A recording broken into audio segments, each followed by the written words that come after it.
আজকে সাউন্ড আসতে আছে ম্যাডাম। সাউন্ড এর থেকে বেশি জোরে তো আর করতে পারবো না। হেডফোন নিয়ে শুনলে ভালো হয়, না হলে অনেকটা কম সাউন্ড শোনা যাবে।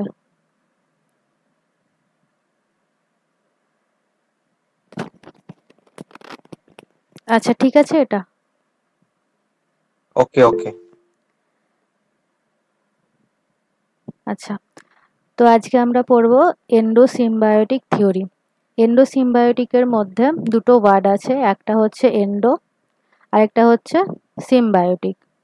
এন্ডো মানে হচ্ছে ভেতরে, যেটা আমরা পড়েছিলাম ওই সেই এন্ডোসাইটোসিসের সময়, সেই থিওরিটা সেই জিনিসটা কিছুটা আছে। আর সিম্বায়োটিক মানে হচ্ছে সিম্বায়োটিক রিলেশনের কথা বলেছে। মাইটোকন্ড্রিয়া পড়ার আগে এই থিওরিটা জানা একটু দরকার। এই থিওরিতে কি বলেছে যে এখন যেটা আমরা মাইটোকন্ড্রিয়া বা ক্লোরোপ্লাস্ট যেই অর্গানেলিগুলোকে দেখি, সেগুলো আসলে এক টাইমে একটা কমপ্লিট অর্গানিজম ছিল। ঠিক আছে, সেই অর্গানিজম থেকে ইভলিউশন হয়ে হয়ে অর্গানেলিতে পরিণত হয়েছে। এই থিওরিতে কি বলে যে এখানে আর্ক্যারিওটের কথা বলা আছে। আর্ক্যারিওট হচ্ছে একটা হাইপোথেটিক্যাল অর্গানিজম, যেটাকে বলা হয় হচ্ছে ইউক্যারিওটের অ্যানসেস্টার। এটা মানা হয় যে ইউক্যারিওটের আগে আর্ক্যারিওট ছিল। ঠিক আছে, এটা পুরোপুরি হাইপোথেটিক্যাল। এখানে বলা হয়েছে যে এই আর্ক্যারিওটসের মধ্যে কোনো রকমের মাইটোকন্ড্রিয়া বা ক্লোরোপ্লাস্ট নেই। এরা কোনো রকমভাবে ফ্যাগোসাইটোসিস পদ্ধতিতে এই যে রেসপিয়ারিং ব্যাকটেরিয়া আছে, এই ব্যাকটেরিয়াগুলোকে এনগালফ করে নিয়েছিল।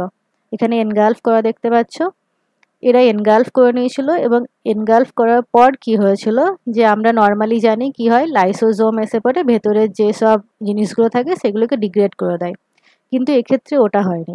এক্ষেত্রে এরা এই দুই অর্গানিজম, মানে এই ইউক্যারিওটিক অর্গানিজম আর এই প্রোক্যারিওটিক অর্গানিজম সিম্বায়োটিক পদ্ধতিতে সিম্বায়োটিক রিলেশনে থাকতে থাকে।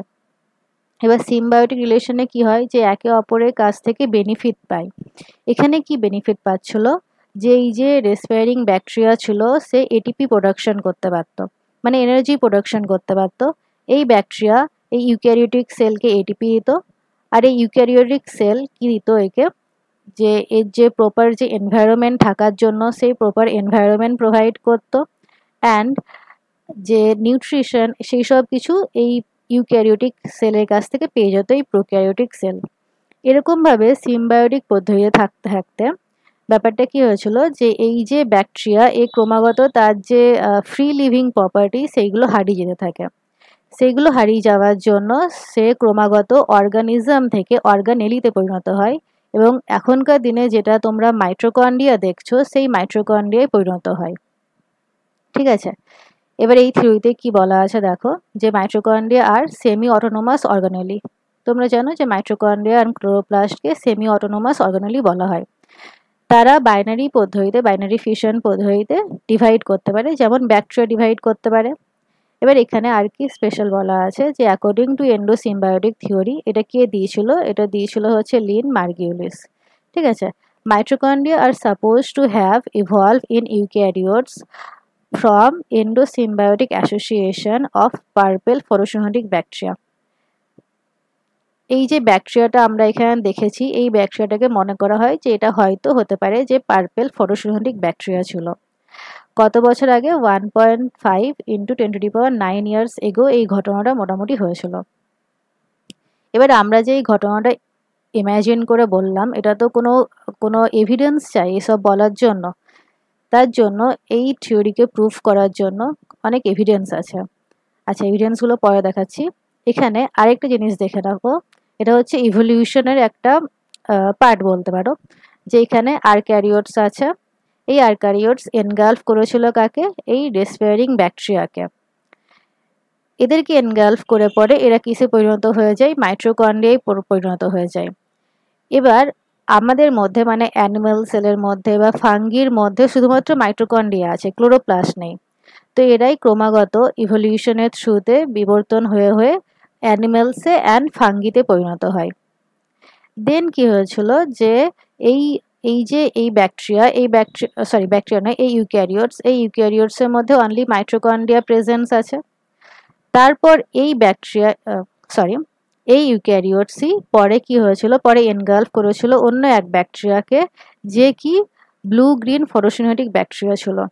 এই ব্যাকটেরিয়াটা ফটোসিনথেসিস করতে পারত। তাহলে এখন এই সেলের মধ্যে আরেকটা জিনিস চলে এলো, যেটা হচ্ছে আরেকটা ব্যাকটেরিয়া চলে এলো, যেটা হচ্ছে ফটোসিনথেসিস করতে পারে। এই ব্যাকটেরিয়া ওই সেম পদ্ধতিতেই পরবর্তীকালে অর্গানেলিতে পরিণত হয়, আর সেটা কি তৈরি করে, ক্লোরোপ্লাস্টে পরিণত হয়। আর এই যে অর্গানিজমগুলো, এই অর্গানিজমগুলো প্ল্যান্টে পরিণত হয়। তাহলে আমরা কি দেখছি, প্ল্যান্টের মধ্যে মাইটোকন্ড্রিয়া অ্যান্ড ক্লোরোপ্লাস্ট দুটোই প্রেজেন্ট আছে। আর এদিকে যাদের মধ্যে প্রেজেন্ট নেই তারা ক্রমাগত বিবর্তন হয়ে অ্যানিমেল অ্যান্ড ফাঙ্গিতে পরিণত হয়েছিল। এতদূর বুঝতে পেরেছ? হ্যাঁ ম্যাডাম। আচ্ছা, কারো কোনো প্রবলেম নেই তো?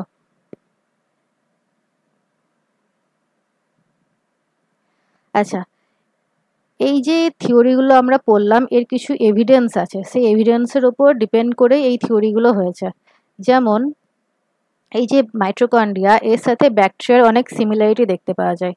ফার্স্ট সিমিলারিটি হচ্ছে যে সেলফ রেপ্লিকেটিং বডিজ আছে, মানে এটা হচ্ছে ব্যাকটেরিয়ার মতনই এই বাইনারি ফিশন পদ্ধতিতে ডিভিশন করতে পারে। যেমন এখানে তোমরা এই ফিগারটা দেখো যে এখানে মাইটোকন্ড্রিয়া বাইনারি ফিশন পদ্ধতিতে ডিভাইড করে দুটো মাইটোকন্ড্রিয়া পরিণত হয়েছে, এরকমভাবে ডিভিশন করতে পারে যেরকমভাবে ব্যাকটেরিয়া করে। সেকেন্ড কি আছে, সেকেন্ড আছে যে মেমব্রেন। মাইটোকন্ড্রিয়ার যে মেমব্রেন সেটা হচ্ছে এই ব্যাকটেরিয়ার মেমব্রেনের সাথে অনেকটাই সিমিলার।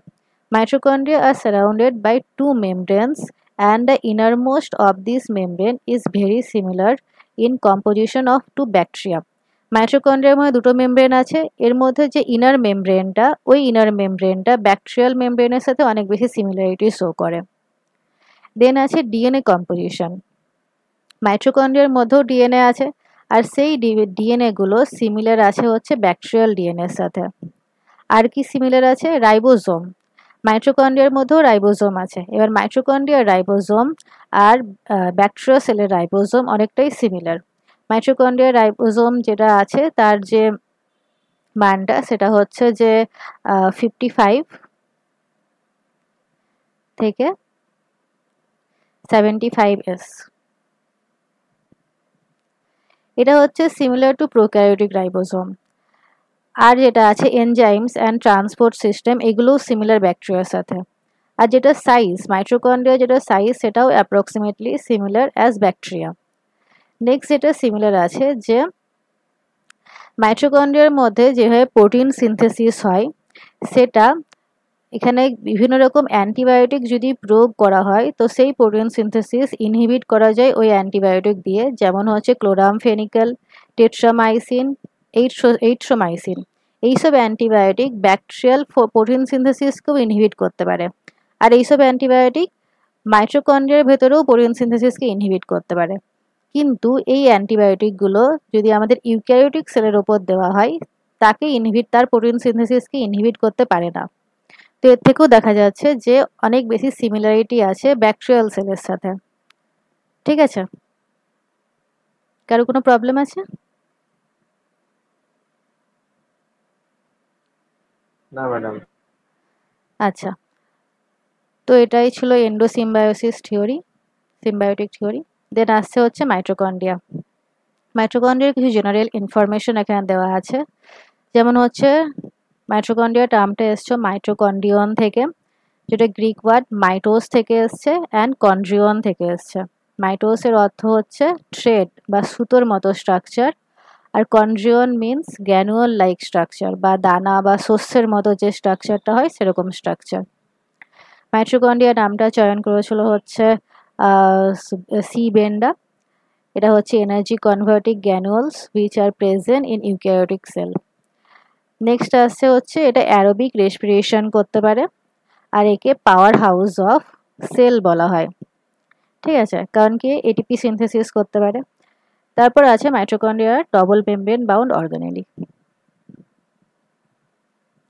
আচ্ছা, মাইটোকন্ড্রিয়ার কিছু ইনফরমেশন আমি একটা পেজের মধ্যে করে দিচ্ছি তোমাদের।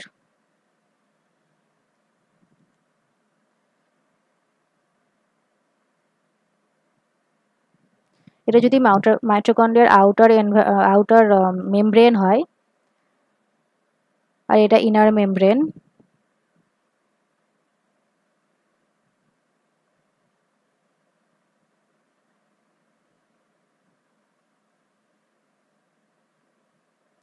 এটা আউটার মেমব্রেন।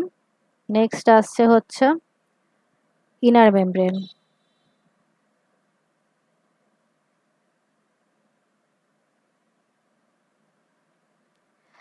এই আউটার মেমব্রেন অ্যান্ড ইনার মেমব্রেনের মাঝে যে স্পেসটা থাকে তাকে কি বলা হয়?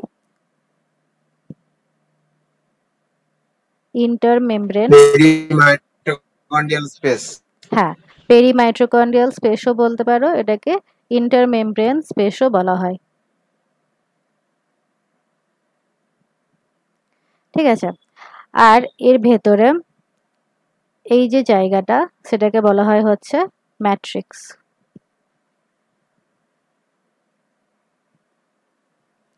এবার এর কিছু কিছু প্রপার্টিজ যদি আমরা লিখি,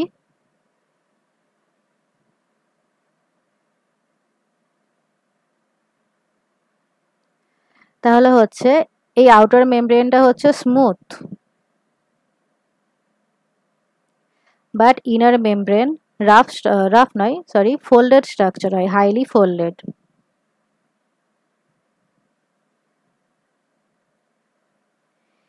এই হ্যাঁ, এই ফোল্ডিং গুলোকে বলা হয় হচ্ছে ক্রিস্টি।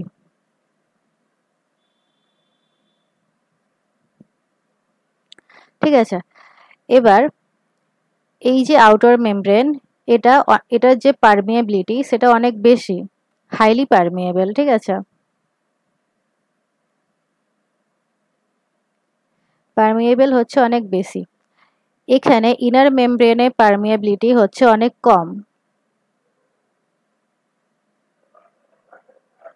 পারমিয়েবল হচ্ছে কম।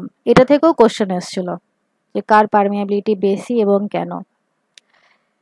পারমিয়েবিলিটি এখানে বেশি তার কারণ এখানে যে প্রোটিনটা প্রেজেন্ট আছে সেটা হচ্ছে পোরিন প্রোটিন।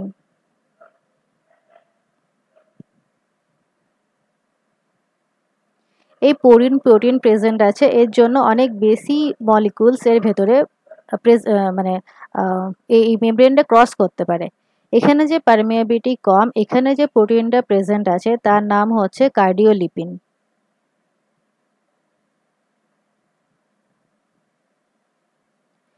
এই কার্ডিওলিপিনের জন্য এর পারমিয়েবিলিটি অনেক এলিমেন্টের জন্য অনেক কম হয়ে থাকে, অনেক বেশি ইমপারমিয়েবল হয়ে থাকে। ঠিক আছে, এবার যদি এর মেজারমেন্টটা করা হয় তাহলে সেটা হচ্ছে 60 অ্যামস্ট্রং থেকে 75 অ্যামস্ট্রং। এখানেও সেম আছে, এখানেও যেটা আছে সেটাও হচ্ছে 60 অ্যামস্ট্রং থেকে 75 অ্যামস্ট্রং। ঠিক আছে, নেক্সট যেটা আছে সেটা হচ্ছে যে এখানে ম্যাট্রিক্সের মধ্যে ডিফারেন্ট মলিকুল প্রেজেন্ট আছে, তার মধ্যে ডিএনএ প্রেজেন্ট আছে। ডিএনএ যে নেচার সেটা হচ্ছে ডবল স্ট্যান্ডার্ড অ্যান্ড সার্কুলার। এই ডবল স্ট্যান্ডার্ড অ্যান্ড সার্কুলার এই জিনিসটা ভালো করে মনে রাখবে। এটাকে মাইটোকন্ড্রিয়াল ডিএনএ বলা হয়। এর মধ্যে মাইটোকন্ড্রিয়াল রাইবোজোমও আছে।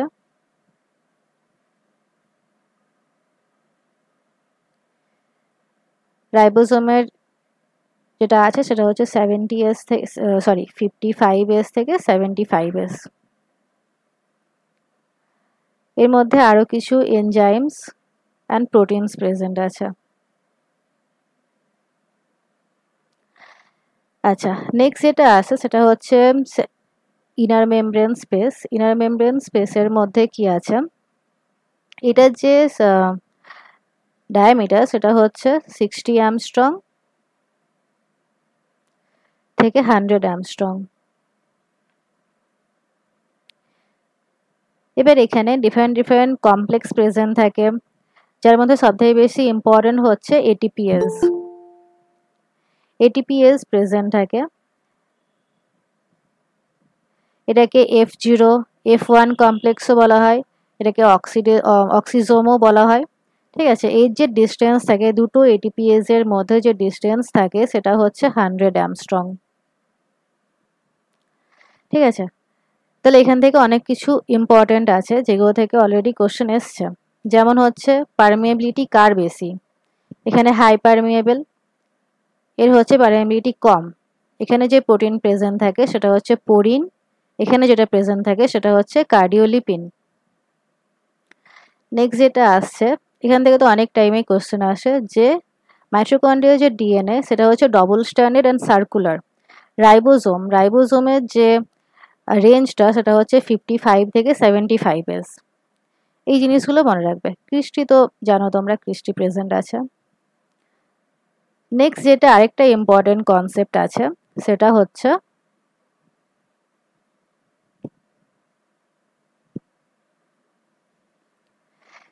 হচ্ছে যে এখানে ডিফারেন্ট কমপ্লেক্স প্রেজেন্ট থাকে, তার জন্য এই যে ম্যাট্রিক্সের থেকে H প্লাস আয়ন ক্রমাগত এই সাইডে যেতে থাকে, ইন্টারমেমব্রেন স্পেসে যেতে থাকে।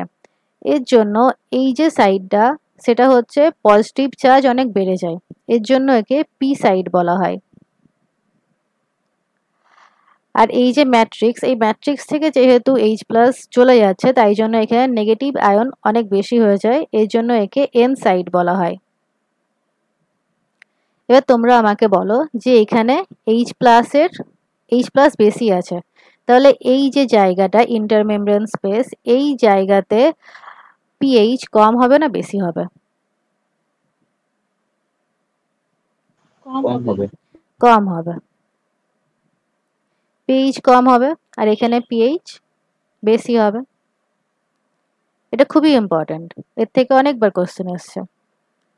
ঠিক আছে, এটাও হাইলাইট করে দিই।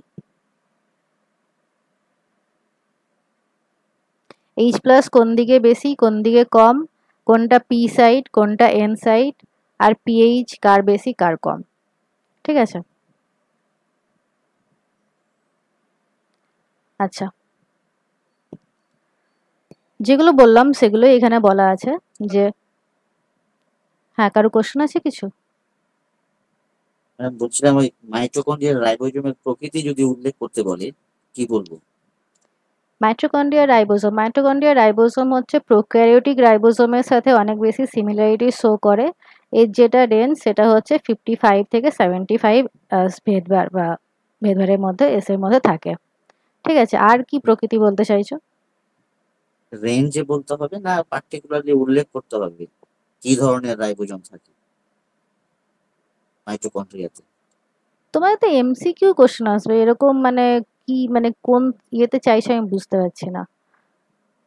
কোনো বইয়ে লেখা থাকছে 70s প্রকৃতির, হ্যাঁ আবার কোনো বইয়ে লেখা থাকছে 55s প্রকৃতির। হ্যাঁ, ওই জন্য কোনটা? হ্যাঁ, ওই জন্য রেঞ্জটা বলে দিয়েছি যে এখানে 55 থেকে 75। প্রোক্যারিওটিকে যেমন হচ্ছে আমরা নর্মালি কি পড়ি যে 70 এস এর থাকে, আর ইউক্যারিওটিকে নর্মালি কি বলি যে 80 এস এর থাকে। ঠিক আছে, এবার সবাইকে সমান থাকে না, এটার একটা রেঞ্জ থাকে যে ঠিক আছে 75 পর্যন্ত যদি থাকে সেটা প্রোক্যারিওটস এর মধ্যে পড়বে, তার বেশি হয়ে গেলে সেটা ইউক্যারিওটস এর মধ্যে পড়বে। এটা হচ্ছে অ্যাভারেজ, এটা ম্যাক্সিমাম অর্গানিজম বা অ্যাভারেজ যেটা রাইবোজোম সেটা হচ্ছে এই জিনিসটা। এবার শুধু এটাকে ধরে থাকলে হবে না, তোমাদেরই কোশ্চেন এসছে মাদ্রাসার মধ্যে, ওখানে দেখবে কিছুক্ষণ পর দেখাবো, ওখানে দেখবে যে রেঞ্জটা ছিল সেটা আই থিঙ্ক মনে হয় 55 এরকম ছিল, আমার ঠিক মনে পড়ছে না। তো তোমাদের এই জিনিসটা যদি খেয়াল থাকে তা তোমাদের অ্যান্সার করতে সুবিধা হবে যে 55 থেকে 75 হলে সেটা এই মাইটোকন্ড্রিয়া বা প্রোক্যারিওটিকের মধ্যে পড়ছে। ঠিক আছে, পার্টিকুলারলি শুধু এই 70 আর 80টা ধরে বসে থাকো না, কারণ কি এরকম রেঞ্জ হচ্ছে কেন, ভ্যারি করছে কেন? পার্টিকুলার কোনো রেঞ্জ হয় না এরকম? না, ডিফারেন্ট অর্গানিজমে ডিফারেন্ট রকম জিনিস থাকে, হিউম্যানের মধ্যে আলাদা, এর মধ্যে আলাদা। যেমন আরবিসির কথাই যদি বলি যে আরবিসির মধ্যে আমরা জানি যে নিউক্লিয়াস থাকে না, কিন্তু ক্যামেলের আরবিসির মধ্যে নিউক্লিয়াস থাকে। তো সব অর্গানিজম অনুযায়ী এগুলো ভ্যারি করে। ঠিক আছে, ডিফারেন্ট অর্গানিজমে ডিফারেন্ট টাইপের থাকে, একটাই থাকে 70 এসেই থাকবে এরকম নয়, এটা চেঞ্জ হয়ে থাকবে। এক্ষেত্রে 55s থেকে 75s এরকম রেঞ্জ হচ্ছে কেন? রেঞ্জ হচ্ছে কেন বলতে বুঝতে পারছি না, মানে কারুস মানে রেঞ্জ বলতে কি বলছেন যে 55-75 এটা হচ্ছে যে রাইবোজোমের ইউনিট, এটা হচ্ছে লার্জ ইউনিট, এটা হচ্ছে স্মলার ইউনিট। এদেরকে যদি আমরা সেল থেকে বাইরে বার করে পরে আমরা যদি এদের দেখি যে এদের কত আছে ইউনিটটা, সেটা একটা রাইবোজোম একটা সেলের মধ্যে দেখা যাবে সেটা 55 হতে পারে, অন্য সেলের মধ্যে দেখা যাবে সেটা 60 হতে পারে, অন্য সেলের মধ্যে আবার 75 দেখা যেতে পারে, ইউক্যারিওট থেকে বার করলে সেটা 80s দেখা যেতে পারে। তো এরকম তাই জন্য যাতে রেঞ্জ হচ্ছে ডিফারেন্ট অর্গানিজমে ডিফারেন্ট মাইটোকন্ড্রিয়া থাকে, ডিফারেন্ট মাইটোকন্ড্রিয়া ডিফারেন্ট রাইবোজোম থাকে, ডিফারেন্ট রাইবোজোমের মধ্যে ডিফারেন্ট রেঞ্জ থাকে, তাই জন্য।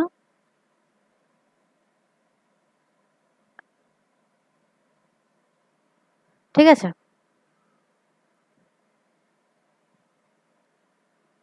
আচ্ছা নেক্সট যদি আমরা যাই সেটা হচ্ছে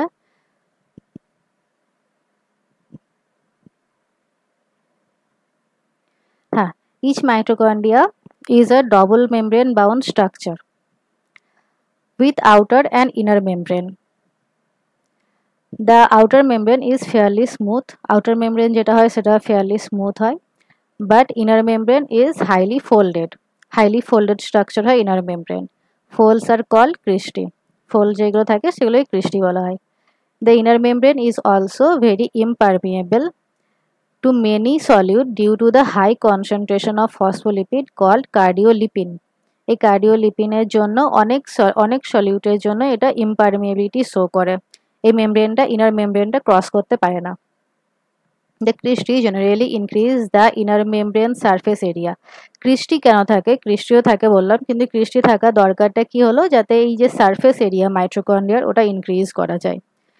Two faces of the membrane are referred to as matrix সাইডকে কি বলা হয়, এন সাইড বলা হয়, আর যে সাইটোসোলিক সাইড থাকে সেটাকে বলা হয় হচ্ছে P side. Inner membrane contains enzyme complex called ATP synthase, F0 F1 ATPase and or oxysome. Inner মেমব্রেনের মধ্যে এটিপি সিনথেস থাকে যেটাকে F0 F1 ATPase বলা হয় বা অক্সিজোমও বলা হয়। ইট মেক্স এটিপি, এটা এটিপি তৈরি করে। The outer membrane protects the organelle and contains specialized transport protein called porin. Outer মেমব্রেনের মধ্যে যে ট্রান্সপোর্ট প্রোটিন থাকে সেটা হচ্ছে porin, which also free passes for various molecule into the intermembrane space. The intermembrane space আচ্ছা intermembrane space কোনটা বলেছে, the space between inner and outer membrane সেটা হচ্ছে intermembrane space। নেক্সট যেটা আছে যে মাইটোকন্ড্রিয়ার পোরিন প্রোটিন কে আরেকটা নাম বলা হয় সেটা হচ্ছে voltage dependent ion selective channel, VDAC বলা হয়। allow the passage of small molecule across the mitochondrial outer membrane। আচ্ছা এখানে এই কোশ্চেনটা দেখো, করার চেষ্টা করো।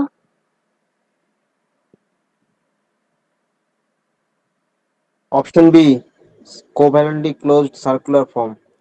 হ্যাঁ,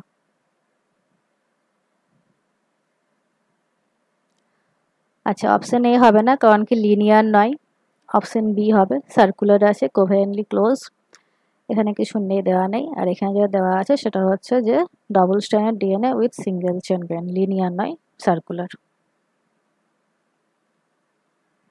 নেক্সট এটা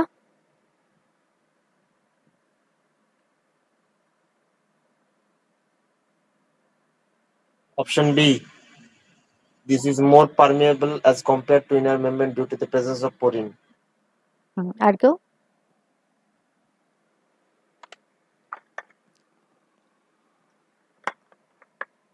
Option B. আচ্ছা হ্যাঁ, the outer mitochondrial membrane is more permeable as compared to the inner membrane due to presence of porine protein। Next যেটা আছে সেটা হচ্ছে এখানে আরেকবার দেখানো হয়েছে যে ভেতরের মেমব্রেনটা হচ্ছে ইনার মেমব্রেন, বাইরেরটা আউটার মেমব্রেন, মাঝে যেটা থাকে সেটা হচ্ছে ইন্টারমেমব্রেন স্পেস, এটা হচ্ছে ATPase। The mitochondrion has double membrane organization content। আচ্ছা এখানে ওই সেম জিনিসটাই বলা আছে, ঠিক আছে পড়ে নিতে পারো। নেক্সট এটা যেটা আসছে, এই স্লাইডটা পুরোটাই important. The matrix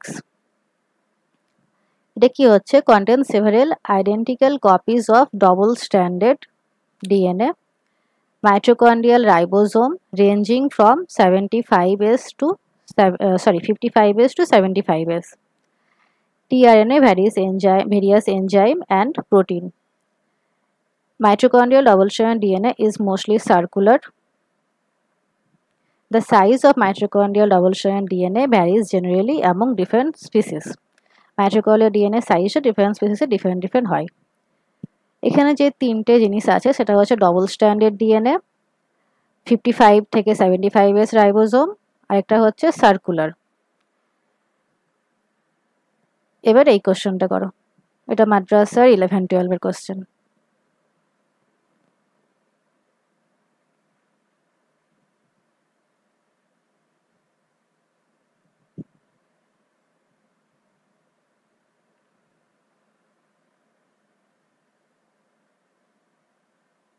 option C হবে ম্যাডাম, সি।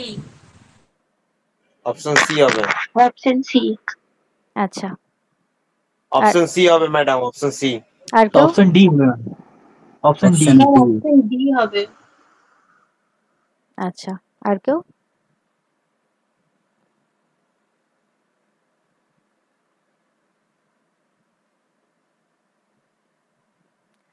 এখানে কি বলছে, which statement is applicable? D হবে, বি। আচ্ছা, ডি হবে, ডি ডি। আচ্ছা, D. Which statement is applicable to mammalian mitochondria? Double membrane organelle with circular single stranded থাকে না। Double membrane organelle with linear single stranded DNA with 80S ribosome। আচ্ছা, linear হয় না, single standard হয় না, 80Sও হবে না, এটা পুরোটাই ভুল। নেক্সট আসছে double membrane organelle with circular হবে, ডবল স্ট্যান্ডার্ড ডিএনএ হবে with 80S ribosome. 80S ribosome তো নয়। Double membrane organelle with multiple copies of circular double standard DNA with 55S ribosome. তাহলে কোন অপশনটা হবে? Option D. ডি হবে, ডি। হ্যাঁ, কেন হবে বুঝতে পেরেছো নিশ্চয়ই। এই যে এই স্লাইডটা খুব ভালো করে মনে রাখবে, তিনটে জিনিস আছে, ডবল স্ট্যান্ডার্ড ডিএনএ, রেঞ্জটা মনে রাখবে 55 থেকে 75S, আর সার্কুলার। অনেক রকম ঘুরি ঘুরি কোশ্চেন আসছে এখান থেকে। একটা কোশ্চেন আছে ম্যাডাম, বলো। ম্যামেলস এর ক্ষেত্রে এখানে 55S রাইবোজোম হচ্ছে, কিন্তু অন্য যদি এভিস হোক বা রেপটাইলস হোক ওদের ক্ষেত্রে কি হবে? সেটা তো ডিফারেন্ট অর্গানিজমে ডিফারেন্ট আছে, আমার মনে নেই। ঠিক আছে, কিছু কিছু স্পেশাল জিনিস যেগুলো মনে রাখা দরকার, যেমন যখন আরবিসি পড়বে তখন জানো সব আরবিসির মধ্যেই নিউক্লিয়াস নেই, কিন্তু ক্যামেলের আরবিসির মধ্যে নিউক্লিয়াস আছে, ওটা স্পেশাল, তাই জন্য ওটা মনে রাখা হয়। বাকি অর্গানিজমের মধ্যে কি কত এস রাইবোজোম আছে আমার মনে নেই। ঠিক আছে, আচ্ছা, নেক্সট যেটা আছে যে রাইবোজোম বলছি, ধর মাইটোকন্ড্রিয়া যেটা সাইজ, সেটা হিউম্যানের, এই সাইজগুলো তোমরা মনে রাখতে পারো, যে হিউম্যানের যেটা সাইজ সেটা হচ্ছে 16.6, ফ্রগ জেনোপাসে যেটা সাইজ সেটা হচ্ছে 18.4, ড্রোসোফিলা বা ফ্রুট ফ্লাই যেটা সাইজ সেটা হচ্ছে 18.4, এইটাও সেম। তারপর আছে স্যাকারোমাইসিস বা ইস্ট যেটা সাইজ সেটা হচ্ছে 75, অ্যারাবিডোপসিস এর মধ্যে যেটা সাইজ আছে সেটা হচ্ছে 367.0।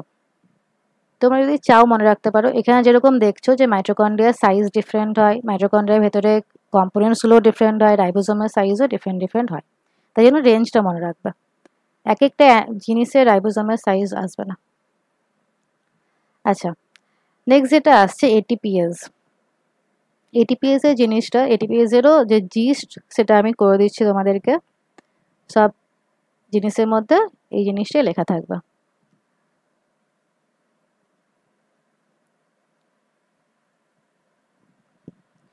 এটিপিএস এর মধ্যে মেনলি দুটো পার্ট থাকে, একটা হচ্ছে F0 আর একটা হচ্ছে F1।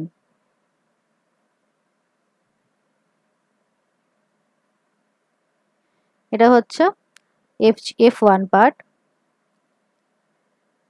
এই F1 পার্টের মধ্যে যদি আমি সাব ইউনিটগুলো দেখি, সেটা হচ্ছে এর মধ্যে থাকে হচ্ছে alpha subunit, beta, alpha, beta, alpha, beta. এরকমভাবে আলফা বিটা করতে করতে 3টে আলফা থাকে আর 3টে বিটা সাব ইউনিট থাকে। এই এটিপিএসেরই F1 এর মধ্যে আরেকটা জিনিস থাকে, সেটা হচ্ছে গামা। গামা এই উপরে থাকে না, মানে উপরে থাকে, এটা হচ্ছে লিঙ্ক থাকে হচ্ছে এই নিচের এই পার্টের মধ্যে। এটা পুরোপুরি হেডের ওপরের পার্টের সাথে কানেক্ট করা থাকে। এটা হচ্ছে গামা সাব ইউনিট।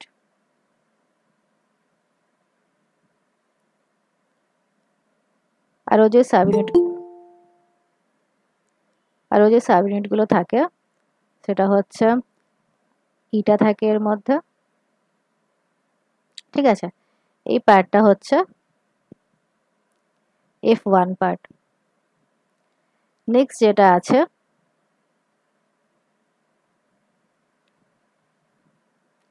সেটা হচ্ছে F0।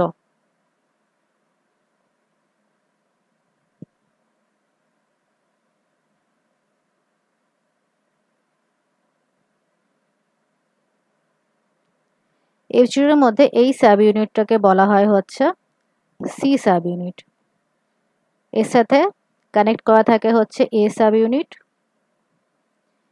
এ কানেক্ট করা থাকে হচ্ছে, আচ্ছা এখানে আরেকটা পার্ট আছে, ওটা আমি লিখতে ভুলে গেছি, সেটা হচ্ছে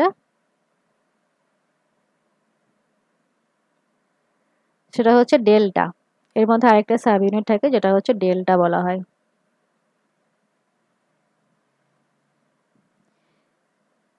এই ডেল্টার সাথে সাব ইউনিট বি কানেক্ট হয়ে থাকে।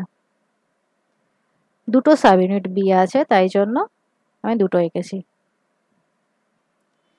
এই যে ব্লু কালারের যে পার্টটা দেখছো ওটা হচ্ছে F0। ওপরের পার্টটাকে হেড বলা হয়, নিচের পার্টটাকে বেস পার্ট বলা হয়।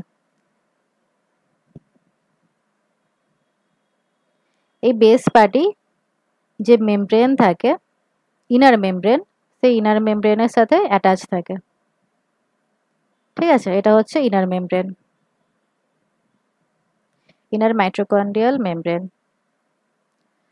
ঠিক আছে। এটা যদি ইনার মাইটোকন্ড্রিয়াল মেমব্রেন হয় তাহলে হচ্ছে এটা হচ্ছে ইন্টারমেমব্রেন স্পেস আর এটা হচ্ছে ম্যাট্রিক্স।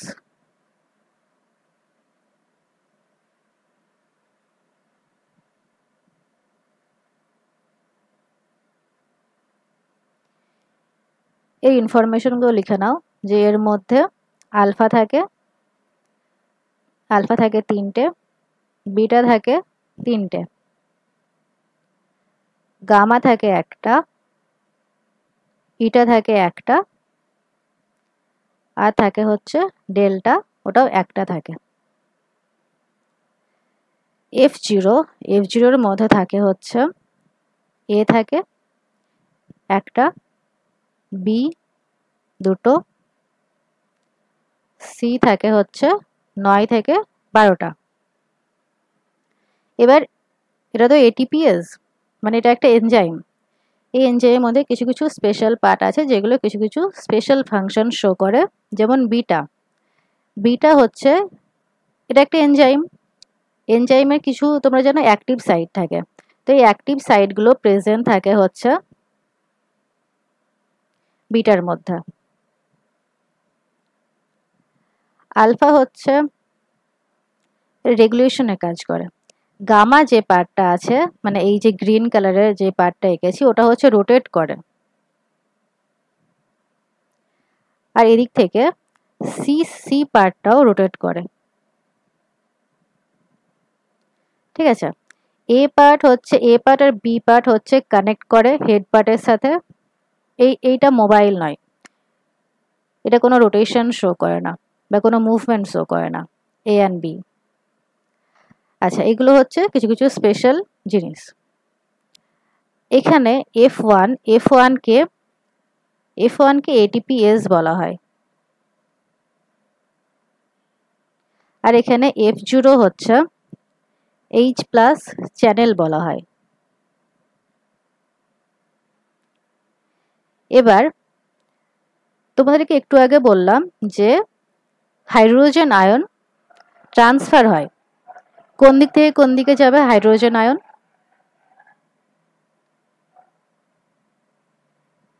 ম্যাট্রিক্স থেকে ইন্টারমেমব্রেন স্পেসের দিকে যাবে। হ্যাঁ, ম্যাট্রিক্স থেকে যাবে হচ্ছে ইন্টারমেমব্রেন স্পেসের দিকে, তাহলে এইদিকে হচ্ছে H+ এর কনসেন্ট্রেশন বেশি থাকবে,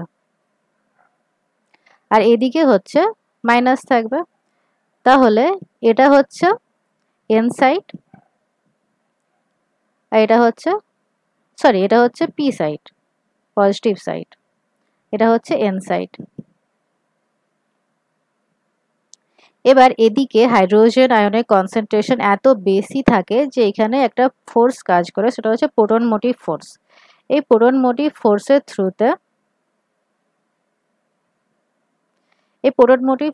থ্রুতে এই যে হাইড্রোজেনগুলো আছে, এই যে বি সাব ইউনিটটা আছে, এই বি সাব ইউনিটটা ঘুরতে থাকে, রোটেট করতে থাকে, এর জন্য এই গামা সাব ইউনিটটাও ঘুরতে থাকে, আর এই জন্য এই যে হাইড্রোজেনগুলো আছে এটা ম্যাট্রিক্সের দিকে ট্রান্সফার হয়ে যায় H+।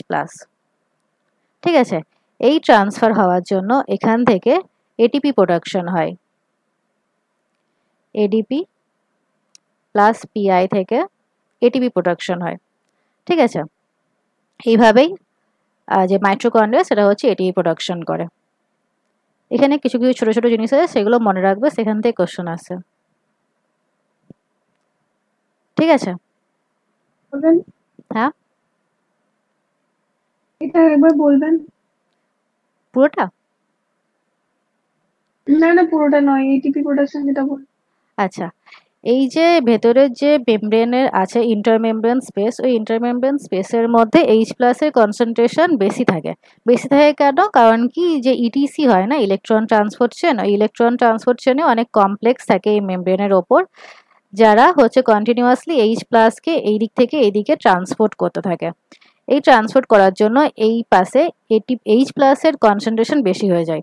এই কনসেন্ট্রেশন বেশি এদিকে H+, আর এদিকে হচ্ছে H+ এর কনসেন্ট্রেশন কম। এই কম বেশি ডিফারেন্স হওয়ার জন্য এখানে একটা ফোর্স কাজ করে, যেটাকে বলা হয় হচ্ছে প্রোটন মোটিভ ফোর্স। এই ফোর্সের জন্য যে হাইড্রোজেন আছে,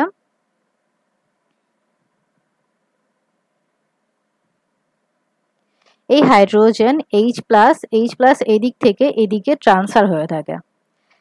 এই যে হাইড্রোজেন এই থেকে এদিকে গেল, এর জন্য এই এডিপি প্লাস পিআই থেকে এটিপি ফরমেশন হয়। ঠিক আছে,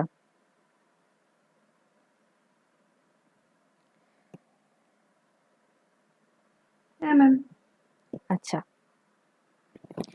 নেক্সট যেটা আছে সেটা এই জিনিসটা যেটা আমি বললাম এতক্ষণ ধরে, সেই জিনিসটাই রিটেন ফর্মে আছে।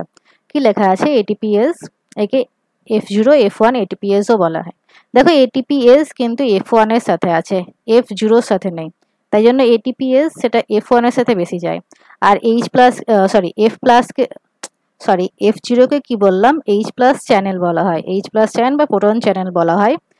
কারণ কি এই F0টাই এই H+ কে এই পাশ থেকে এই পাশে নিয়ে যাচ্ছে, তাই জন্য একে H+ এর সাথে H+ চ্যানেল বলা হয়। আর এই F1 থেকে এটিপি প্রোডাকশন হচ্ছে, ওই জন্য এটিপিএস এর জন্য বলছে। আচ্ছা, এখানে কি বলছে যে it consist of two components, F0 component and F1 component.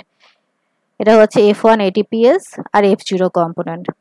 The F0 component is embedded in the inner mitochondrial membrane. F0টা হচ্ছে inner mitochondrial membrane এর মধ্যে embedded থাকে। F0 contains 1 A subunit, 2 B subunit, 9 to 12 C subunit. F0 এর মধ্যে A, B, C এই তিনটে subunit থাকে। Next আছে F0 is a transmembrane complex that form a regulated H+ channel. H+ channel K form করছে F0. F1 ATPase made up of 3 alpha হবে, 3 alpha, 3 beta, 3 gamma, 3 alpha, 3 beta, gamma, delta and eta, এই তিনটে একটা করে থাকে। Is tightly bound to F0. It contains 3 beta subunit that are the site of ATP synthesis. এর মধ্যে তিনটে beta subunit থাকে, যেটা হচ্ছে সাইট অফ এটিপি সিনথেসিস, মানে অ্যাক্টিভ সাইটটা এই বিটা সাবইউনিটের মধ্যেই থাকে। At the centre of F1 is the gamma subunit. F1 এর যে সেন্টার সেটা হচ্ছে গামা সাবইউনিট। এখানে গামা সাবইউনিটের নিচের পার্টটাই দেখিয়েছে, ওপরের পার্ট দেখায়নি, কিন্তু ওপর পর্যন্ত এটা প্রেজেন্ট থাকে।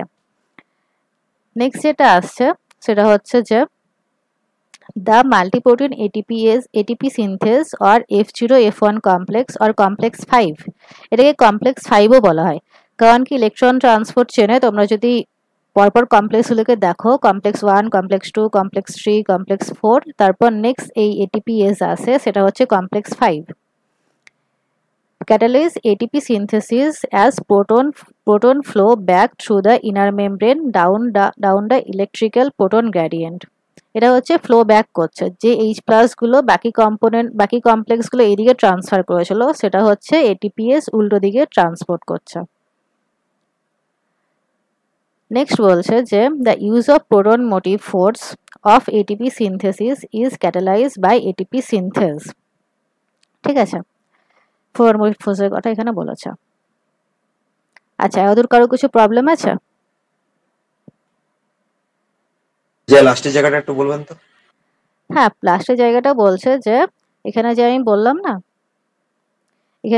না যে এদিকে H+ আয়নের কনসেন্ট্রেশন অনেক বেশি হয়ে গেছে, আর এদিকে হচ্ছে অনেক কম আছে কনসেন্ট্রেশন। এই কনসেন্ট্রেশন ডিফারেন্সের জন্য এখানে একটা ফোর্স কাজ করে, সেটা হচ্ছে প্রোটন মোটিভ ফোর্স। এই ফোর্সের জন্য কি হয়, H+, এই যে C সাবইউনিট আছে এটা ঘুরতে থাকে, এবং এর জন্য H+ আয়ন এই দিক থেকে এদিকে ট্রান্সফার হয়ে থাকে। এই জিনিসটা, এই যে ফোর্সটা ক্রিয়েট হয়েছে, যার জন্য এই H+ ট্রান্সপোর্ট হচ্ছে, সেটাকে প্রোটন মোটিভ ফোর্স বলা হয়। ঠিক আছে? হ্যাঁ ঠিক আছে। আচ্ছা, তাহলে এইটা করো। H+ ion, H+ ion, plus channel H H+ plus channel. আচ্ছা, H+ আয়ন, ঠিক আছে। In ATP synthase, F0 acts as H+ channel. এটা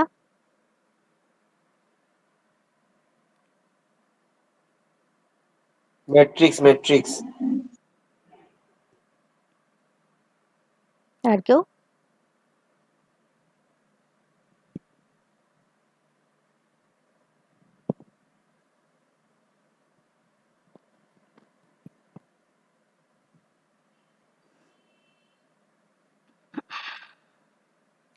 আচ্ছা, তো এখানে কি বলছে, আর কেউ চেষ্টা করবে না এটা?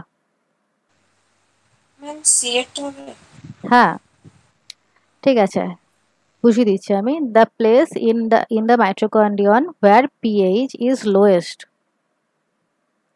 during aerobic respiration, এটা মাইটোকন্ড্রিয়া, এটা হচ্ছে ভেতরের ম্যাট্রিক্সটা। তো পিএইচ কোথা থেকে কোন দিকে যায়? পিএইচ বলছি, সরি, H+ হচ্ছে এদিকে বেশি হয়, এদিকে ট্রান্সপোর্ট হয় বলে, এদিকে মাইনাস হয়। যেদিকে H+ বেশি সেদিকে পিএইচ কি কম না বেশি? কম। কম, সেদিকে পিএইচ কম, তাহলে অ্যান্সার কি হবে? লোয়েস্ট পিএইচ কোন দিকে? এটা কি? সি হবে। হ্যাঁ, এটা হবে ইন্টারমেমব্রেন স্পেস।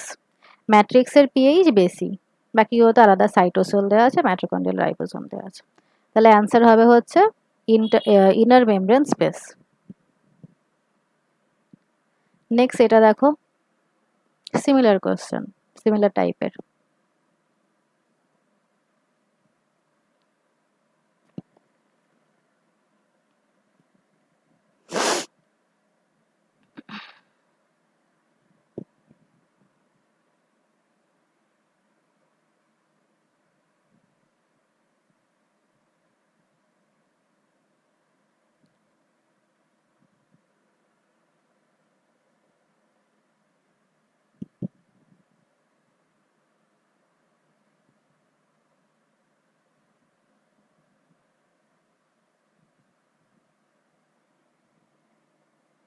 Option B. আচ্ছা, আর কেউ? বিটা আচ্ছা, এখানে কি বলছে? Pumping of H plus across the inner membrane. তোমরা এক্সামে যখন করবে তখন ড্র করে করে করার চেষ্টা করবে, তা তোমাদের কনফিউশনটা কম হবে। আগেই এঁকে নিয়ে আমরা কোন দিকে ট্রান্সপোর্ট হয়, এদিকে ট্রান্সপোর্ট হয়। কি বলছে? Pumping of H plus across the inner membrane from the matrix space to the inner membrane space. Matrix থেকে ইনার মেমব্রেনে ট্রান্সপোর্ট হচ্ছে, মানে ওই সেম সিমিলার কন্ডিশনই রেখেছে এখানেও। তাহলে কি হবে? পিএইচ এখানে কি হবে? এখানে হচ্ছে কম, এখানে হচ্ছে বেশি। তো এখানে কি বলছে? লোয়ার পিএইচ ইন ম্যাট্রিক্স দেন সাইটোসোল। সাইটোসোলের থেকে পিএইচ হচ্ছে ম্যাট্রিক্সে বেশি, ম্যাট্রিক্সে কম, ম্যাট্রিক্সে তো কম নয়, ম্যাট্রিক্সে বেশি। তারপর বলছে higher pH in matrix than in cytosol. ম্যাট্রিক্সের পিএইচ হচ্ছে হাই সাইটোসোলের পিএইচ এর থেকে। ঠিক আছে, তাহলে এটা অ্যান্সার হবে। নিচে কি আছে? সাইটোসোল বলতে কি বলছে ম্যাডাম? হ্যাঁ, এই যে না না, সাইটোপ্লাজম বলেনি এখানে। সাইটোসোল বলতে সাইটোপ্লাজমই হয়, কিন্তু এখানে আরেকটু যদি এরা এক্সটেন্ড করে দেয় যে এটা সাইটোপ্লাজমিক পার্ট হয়। এই যে ইনার মেমব্রেন স্পেস বলছো সেটা আসলে সাইটোপ্লাজমের দিকে আছে, তো এটা ওই সাইটোপ্লাজমিক চেম্বার বলা হয় এটাকে। অ্যাকচুয়ালি সাইটোপ্লাজম না, এটা মেনলি এই ইনার মেমব্রেন স্পেসটাকে বোঝাতে চাইছে। ঠিক আছে, তোমার যদি পরে দেওয়া থাকে তো সাইটোপ্লাজমে কি গহ্বরকে বলে, সেন্ট্রাল হ্যাঁ চেম্বারটা। হ্যাঁ। নেক্সট এখানে কিছু এনজাইমস দেওয়া আছে, তোমরা চাইলে মনে রাখতে পারো। এনজাইমস প্রেজেন্ট ইন মাইটোকন্ড্রিয়া, যেমন এখানে বলেছে enzymes present in outer membrane of mitochondria. Mitochondria এই আউটার মেমব্রেনের ওপরে কি কি এনজাইমস আছে সেগুলো এখানে লেখা আছে। নেক্সট এটা আছে enzyme present in outer chamber. এই যে outer chamber of mitochondria, outer chamber বলতে এই জিনিসটা বলছে, যে ইনার মেমব্রেন স্পেস সেটাকে বলছে। নেক্সট যেটা আছে সেটা হচ্ছে enzyme present in inner membrane of mitochondria. Inner মেমব্রেনের ওপরে যেসব এনজাইম প্রেজেন্ট আছে সেগুলো এখানে দেওয়া আছে। নেক্সট যেটা আছে সেটা হচ্ছে এনজাইম প্রেজেন্ট ইন ম্যাট্রিক্স, মানে মাইটোকন্ড্রিয়া সব জায়গাতেই এনজাইমস প্রেজেন্ট থাকে, ডিফারেন্ট ডিফারেন্ট এনজাইম প্রেজেন্ট থাকে, তোমরা চাইলে মনে রাখতে পারো।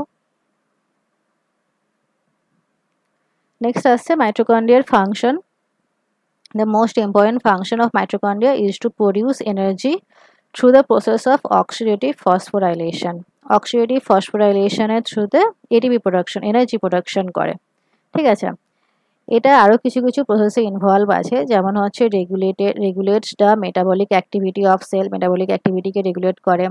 প্রমোট গ্রোথ অফ নিউ সেলের গ্রোথকে, সেল মাল্টিপ্লিকেশন এইসবকেও হেল্প করে।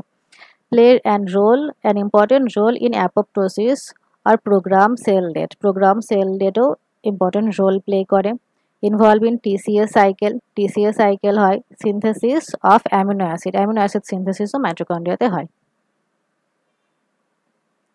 আচ্ছা, নেক্সট এটা যেই পার্টটা দেওয়া আছে সেটা তোমাদের এক্সট্রা দেওয়া আছে, তোমরা যদি চাও তোমরা মনে রাখতে পারো, বাট টার্মগুলো অ্যাটলিস্ট মনে রেখো। এখানে দেওয়া আছে সেটা হচ্ছে যে এটা হচ্ছে হাইড্রোজিনোজোম আর হচ্ছে মাইটোজোম।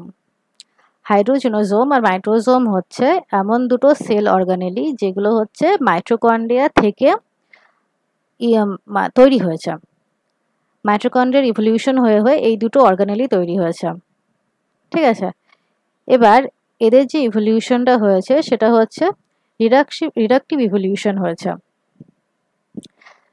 সেই রিডাকটিভ ইভলিউশনের মধ্যে কি হয়, যে আমরা নর্মালি কি জানি যে কোনো যদি ইভলিউশন হয় তাহলে সিম্পল থেকে কমপ্লেক্স ফর্ম তৈরি হয়, বাট এই দুটো অর্গানেলি কি হয়েছে, কমপ্লেক্স থেকে সিম্পল ফর্মে তৈরি হয়েছে। মানে যদি এটা মাইটোকন্ড্রিয়া হয়, এর থেকে ইভলিউশন হয়ে হয়ে দুটো অর্গানেলি তৈরি হয়েছে, এটা হচ্ছে হাইড্রোজিনোজোম আর এটা হচ্ছে মাইটোজোম। এরা আরও সিম্পল ফর্মে তৈরি হয়েছে। ঠিক আছে, এবার এই দুটো অর্গানেলি তৈরি হওয়ার কারণ কি হলো, যে কিছু কিছু এনভায়রনমেন্ট থাকে যেখানে মাইটোকন্ড্রিয়া কাজ করতে পারে না। যেমন অ্যানারোবিক এনভায়রনমেন্ট। মাইটোকন্ড্রিয়া তো অক্সিজেন লাগবে কাজ করার জন্য, তো কিছু কিছু অর্গানেলি কিছু কিছু ইয়ে আছে, কি বলে, অর্গানিজম আছে যাদের অ্যানারোবিক এনভায়রনমেন্টও এটিপি প্রোডাকশনের দরকার পড়ে। তারা কি করেছে, এই যে মাইটোকন্ড্রিয়া থেকে ইভলিউশন করে হাইড্রোজেনোজোম অ্যান্ড মাইটোজোম তৈরি করেছে। এদের কিছু কিছু প্রপার্টিজ তোমায় দেওয়া আছে, যেমন কোথায় কোথায় আছে সেটা দেখতে পারো। যেমন সাম প্রোটিস, হাইড্রোজেনোজোমের কথা এখানে বলছে। Some protists such as Trichomonas adapted to anoxic or micro aerobic environment, মানে যেখানে অক্সিজেনের পরিমাণ নেই বা অনেক কম, তাদের কি মাইটোকন্ড্রিয়া থাকে না, lack mitochondria. These proteins contain a special organelle involved in synthesis of ATP and hydrogen called hydrogenosome. এই যে এই অর্গানেলিটা হাইড্রোজেন প্রোডাকশন করে, এর থেকে এর নামটা হাইড্রোজেনোজোম এসছে। Hydrogenosome are the site of pyruvate fermentation, এখানে পাইরুভেট ফার্মেন্টেশন হয় যেহেতু anaerobic condition, couple with ATP প্রোডাকশনও হয় ভায়া সাবস্ট্রেট লেভেল ফসফোরাইলেশনের থ্রুতে। নেক্সট আসছে pyruvate is broken down into acetate, carbon dioxide and molecular hydrogen. Like mitochondria, hydrogenosome are surrounded by double membrane structure and produce ATP. তাহলে মাইটোকন্ড্রিয়ার সাথে similarity কি পাওয়া গেল, যে এটাও ডবল মেমব্রেন স্ট্রাকচার থাকে আর এটাও এটিপি প্রোডাকশন করে।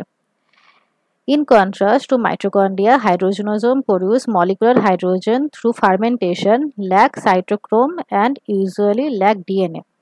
মাইটোকন্ড্রিয়ার মধ্যে এইসব জিনিসগুলো থাকে, বাট হাইড্রোজেনোজোমের মধ্যে থাকে না, যেমন ডিএনএ থাকে না, সাইটোক্রোম থাকে না, তারপর হচ্ছে এখানে হাইড্রোজেন প্রডিউস হয় ফার্মেন্টেশন পদ্ধতিতে, এগুলো হচ্ছে ডিফারেন্স। নেক্সট আসছে হচ্ছে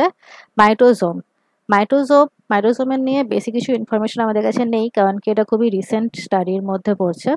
মাইটোজোমে কি হয়েছে, mitosome organelle of mitochondrial origin are double membrane bound organelle formed in some unicellular eukaryotes including Entamoeba histolytica and Microsporidia. এই দুটো অর্গানিজমের এক্সাম্পল দেওয়া আছে, এগুলো মনে রাখার চেষ্টা করবে যে এক্সাম্পলগুলো অ্যাটলিস্ট, যে এটাও হচ্ছে ডবল মেমব্রেন বাউন্ড অর্গানেলি। ঠিক আছে, নেম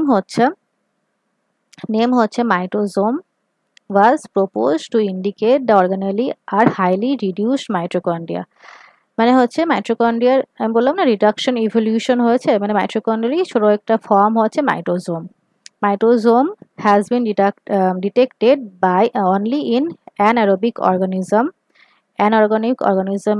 এর মধ্যেই পাওয়া যায়, that do not have mitochondria, যাদের মধ্যে মাইটোকন্ড্রিয়া নেই।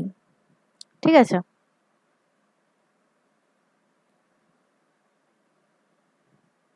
আচ্ছা নেক্সট যেটা আসছে সেটা হচ্ছে আমাদের বাকি অর্গানেলিগুলো আছে, সেটার মধ্যে প্রথমে পড়ব হচ্ছে এন্ডোমেমব্রেন সিস্টেম বলতে কি বলছে, কিছু কিছু অর্গানেলিকে আমরা একটা গ্রুপের মধ্যে ফেলি, সেটা হচ্ছে এন্ডোমেমব্রেন সিস্টেম। এই অর্গানেলিগুলোর ফাংশন হচ্ছে কোঅর্ডিনেট করে, তাই জন্য এদেরকে এন্ডোমেমব্রেন সিস্টেমের মধ্যে ফেলা হয়। এই অর্গানেলিগুলো হচ্ছে endoplasmic reticulum, Golgi complex, lysosome and vacuole. এই চারটে অর্গানেলি পড়ে, এখান থেকে কোশ্চেন আসে, এই চারটে অর্গানেলি মনে রাখবে যে এই অর্গানেলিগুলো পড়ে। আর কোন কোন অর্গানেলি পড়ে না সেটা হচ্ছে মাইটোকন্ড্রিয়া, ক্লোরোপ্লাস্ট অ্যান্ড প্যারক্সিজোম, এই তিনটে পড়ে না। এই তিনটেও মনে রাখবে যে এই তিনটে পড়ে না। কখনো কখনো এদের মধ্যে এই মেমব্রেনকেও ঢুকিয়ে দেয়, সেল মেমব্রেনকে, তাই জন্য কোন জিনিসগুলো পড়ে না সেটা মনে রাখবে, কারণ কি এমসিকিউ কোশ্চেন হবে, তো কনফিউজ করার জন্য অনেক কিছু অ্যাড করে দিতে পারে। আচ্ছা, তো এন্ডোমেমব্রেন সিস্টেম কি বলছে, while each of the membrane organelle is distinct in terms of its structure and function আলাদা হতে পারে, many of these are structure and function অনেক অর্গানেলির মধ্যে আলাদা হয়, many of these are considered together as endomembrane system because their functions are coordinate. যেসব অর্গানেলিগুলোর function একসাথে মানে কোঅর্ডিনেট করছে সেগুলোকে এন্ডোমেমব্রেন সিস্টেমের মধ্যে ফেলা হয়। এইসব অর্গানেলিগুলো পড়ছে, এগুলো মনে রাখবে। নেক্সট যেটা আসছে, প্রথমে আসছে হচ্ছে এন্ডোপ্লাজমিক রেটিকুলাম। এন্ডোপ্লাজমিক রেটিকুলামের মধ্যে তোমাদের একবার প্রথমে পুরো জিনিসটা একবার বলে দিই। সেটা হচ্ছে, আচ্ছা এক সেকেন্ড দাঁড়াও,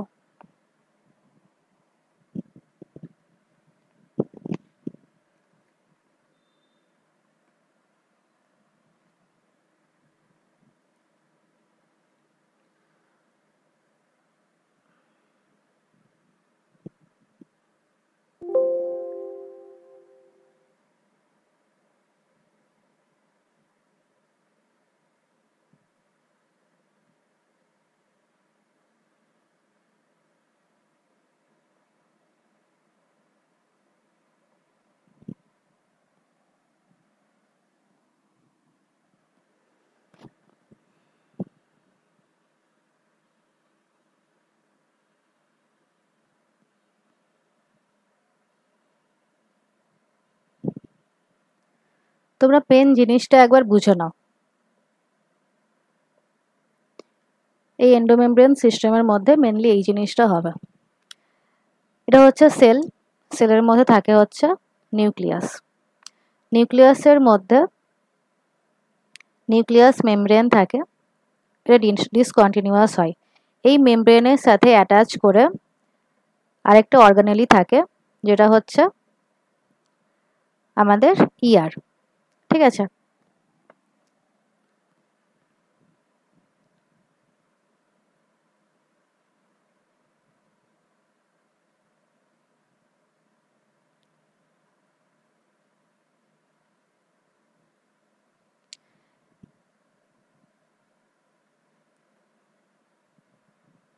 এটা হচ্ছে আমাদের ইয়ার। এটা অ্যাটাচ কেন থাকে, কারণ কি এটা অনেক মানে অনেকে বলেন যে এই যে নিউক্লিয়াসের যে মেমব্রেন, সেই মেমব্রেন থেকেই এই ইয়ারে তৈরি হয়েছে। কারণ কি এই নিউক্লিয়াস মেমব্রেনের ওপরেও রাইবোসোম প্রেজেন্ট আছে, এই নিউক্লিয়াস মেমব্রেনের ওপরেও রাইবোসোম প্রেজেন্ট আছে, আর এই ইয়ারের ওপরেও রাইবোসোম প্রেজেন্ট আছে। ঠিক আছে, যে ইয়ারের মধ্যে ওপরে রাইবোসোম প্রেজেন্ট থাকে তাকে কি বলা হয়? Rough endoplasmic reticulum.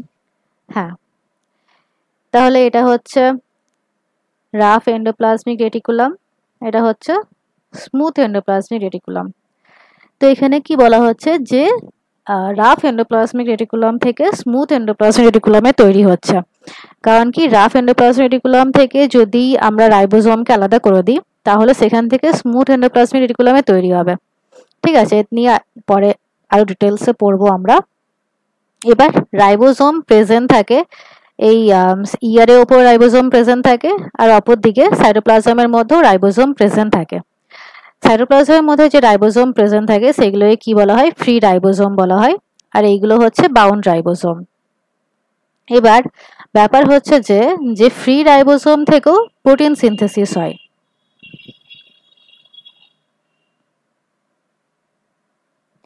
এই যে ফ্রি রাইবোসোম আছে এখান থেকেও প্রোটিন সিনথেসিস হচ্ছে, আর এই যে বাউন্ড রাইবোসোম আছে এখান থেকেও প্রোটিন সিনথেসিস হচ্ছে। এবার এই প্রোটিনগুলো মধ্যে একটা ডিফারেন্স থাকে জেনারেলি, সেটা হচ্ছে যেসব প্রোটিন এই সেলের ভেতরেই কাজ করবে সেসব প্রোটিনগুলো এই ফ্রি রাইবোসোম থেকে তৈরি হয়, আর যে সমস্ত প্রোটিনস এই সেল থেকে অন্য সেলে ট্রান্সফার হবে বা সেলের বাইরে কাজ করবে সেসব প্রোটিনগুলো এই বাউন্ড রাইবোসোম থেকে তৈরি হয়। এর কারণ কি, এই যে প্রোটিন এখানে তৈরি হলো, এই প্রোটিনটার এখনো মডিফিকেশন হয়নি, তো এই প্রোটিন কি হয়, ডাইরেক্টলি ট্রান্সফার হয়ে যায় এই ইয়ারের মধ্যে। আচ্ছা, এখানে আরেকটা জিনিস আছে, এই যে ইয়ার, এই ইয়ারের ভেতরে যে জায়গাটা থাকে তাকে বলা হয় হচ্ছে লিউমেন, আর এই লিউমেনের বাইরে যে জায়গাটা মানে যেটাকে আমরা সাইটোপ্লাজম বলি সেটাকে বলা হয় হচ্ছে এক্সট্রা লিউমিনাল স্পেস।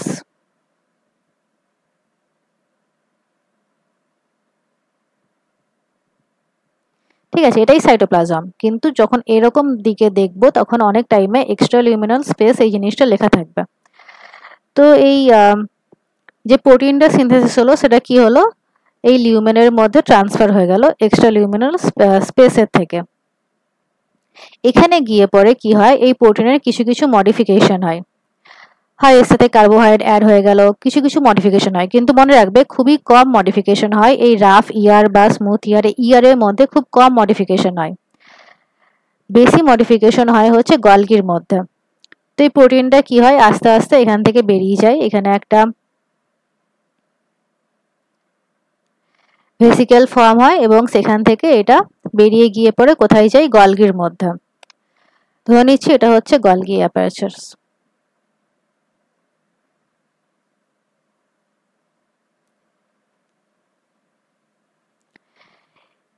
এখান থেকে বেরিয়ে এখানে ফিউজ হয়ে যায়, দেন প্রোটিনটা প্রেজেন্ট করে হচ্ছে এখানে, প্রোটিন প্রেজেন্ট থাকে হচ্ছে এখানে।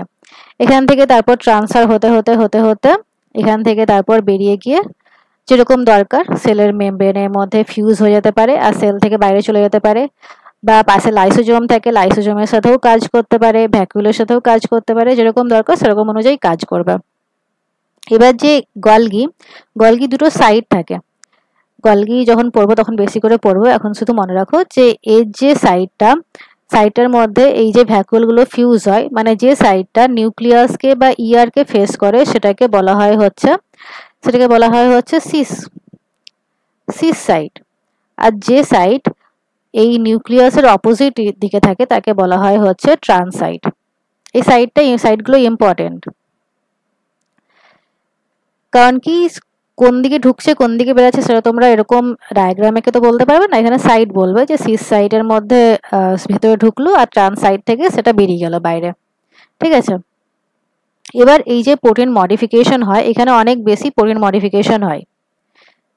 এই যে প্রোটিন মডিফিকেশন হয়, এটা একবার কোশ্চেন এসেছিল যে কোথায় মডিফিকেশন হয় প্রোটিনের বেশি, সেটা হচ্ছে আমাদের গলগি। ইয়ার বলে দিও না, ইয়ারের মধ্যে মডিফিকেশন হয় বাট সেখানে খুব কম মডিফিকেশন হয়, গলগির মধ্যে মডিফিকেশন অনেক বেশি হয়, তাই জন্য অ্যান্সার গলগি হবে। তো এটা হচ্ছে মেন সিনারিও, এর উপর বেস করেই আমরা যা পড়বো সেগুলো এর উপর বেস করেই হবে, আরো ডিটেলসে পড়বো। যেমন এখানে যে মডিফিকেশনটা হয় সেটা হচ্ছে গ্লাইকোসাইলেশন হয়, সেটা হচ্ছে এন লিঙ্ক গ্লাইকোসাইলেশন। আর এখানে যে মডিফিকেশনটা হয় সেটা হচ্ছে ও লিঙ্কড গ্লাইকোসাইলেশন। ঠিক আছে, এরপর আরো পড়বো পোস্ট ট্রান্সলেশন, এগুলো সব পড়বো। ঠিক আছে, তো এন্ডোপ্লাজমিক রেটিকুলাম। আচ্ছা, এখানে কারো কোনো প্রবলেম আছে?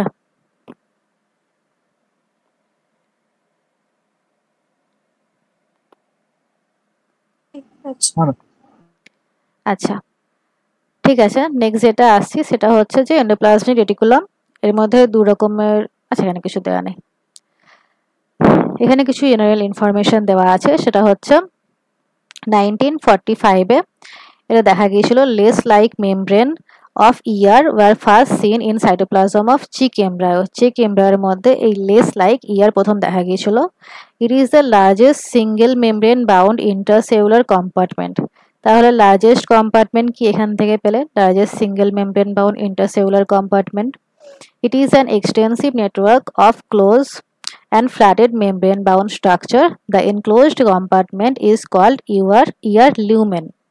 Ear lumen হচ্ছে যেটা ভেতরে থাকে সেটা হচ্ছে ear lumen বলছে। Ear membrane are physiologically active, interact with cytoskeleton and contain differentiated domain specialized for different function. মানে হচ্ছে সাইটোস্কেলিটন যেমন আমাদের সেলের যে স্ট্রাকচার সেটা প্রোভাইড করে, সেরকম ইয়ারও এই স্ট্রাকচার প্রোভাইডে কাজ করে, তাই জন্য সাইটোস্কেলিটনের একটা কম্পোনেন্টের মধ্যে ইয়ার পড়ছে।